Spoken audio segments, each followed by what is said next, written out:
നമ്മൾ ഇൻസ്റ്റഗ്രാം നല്ല മൂഡിലായിരിക്കും ഓപ്പൺ ആക്കുക, പക്ഷെ കുറച്ച് സ്ക്രോൾ ചെയ്ത് കഴിയുമ്പോൾ നമുക്കൊരു ഫീല് വരും.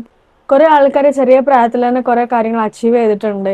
കുറെ ആൾക്കാർ ട്രാവൽ ചെയ്യുന്നുണ്ട്, കുറെ ആൾക്കാർ പുറത്തൊക്കെ പോയി പഠിക്കുന്നുണ്ട്, കുറെ ആൾക്കാർ കുറെ കാര്യങ്ങൾ നേടുന്നുണ്ട്. നമ്മളുടെ ലൈഫ് വെച്ചിട്ട് അവരെ കമ്പയർ ചെയ്യുമ്പോൾ ഞാനും ഭയങ്കര പിന്നിലാണ്, ഞാനൊന്നും ചെയ്തിട്ടില്ല, ഞാൻ എൻ്റെ ലൈഫ് വേസ്റ്റ് ആക്കുകയാണ്, ഞാനും ഭയങ്കര മോശമാണെന്നുള്ള ഫീലിംഗ് ഒക്കെയാണ് നമുക്ക് വരിക.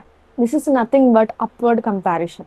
നമ്മൾ നമ്മളെക്കാട്ടിലും മുകളിലുള്ള ആൾക്കാരെ വെച്ചിട്ടാണ് എപ്പോഴും കമ്പയർ ചെയ്യുക. 798 ആൾക്കാരെ വെച്ചിട്ട് ഒരു 4 സ്റ്റഡീസ് കണ്ടക്ട് ചെയ്തു, എക്സ്പെരിമെന്റ്സ് കണ്ടക്ട് ചെയ്തു. അതിൽ മനസ്സിലാക്കാൻ സാധിച്ചത് ഈ ആൾക്കാരൊക്കെ സോഷ്യൽ മീഡിയ സ്ക്രോൾ ചെയ്യുമ്പം അപ്വേർഡ് കമ്പാരിസൺ നടത്തുന്നുണ്ട്.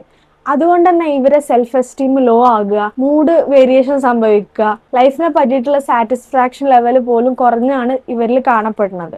നമ്മളിത് അറിയാതെ ചെയ്യുകയാണെങ്കിലും ഇതൊക്കെ സ്ക്രോൾ ചെയ്ത് കഴിഞ്ഞിട്ട് നമുക്കൊരു ഫീല് വരുന്നുണ്ടെങ്കിൽ ഇറ്റ്സ് എഫക്റ്റിംഗ് യു. നിങ്ങൾ റീസെറ്റ് എന്ന് കമന്റ് ചെയ്യുകയാണെങ്കിൽ പ്രൂവൺ ആയിട്ടുള്ള ഒരു വേസ് അടങ്ങിയിട്ടുള്ള ഒരു ഫ്രെയിം വർക്ക് ഡോക്യുമെന്റ് ആയിട്ട് ഞാൻ നിങ്ങൾക്ക് അയച്ചു തരുന്നതായിരിക്കും. ഇതൊരു 7 ദിവസം നിങ്ങൾ ട്രൈ ചെയ്യുകയാണെങ്കിൽ നിങ്ങൾക്ക് നല്ല മാറ്റം കാണാൻ സാധിക്കും. പക്ഷെ വീണ്ടും ഇതിന്റെ ട്രാപ്പിൽ പെട്ടു പോവുകയാണെങ്കിൽ you can contact me for 1-to-1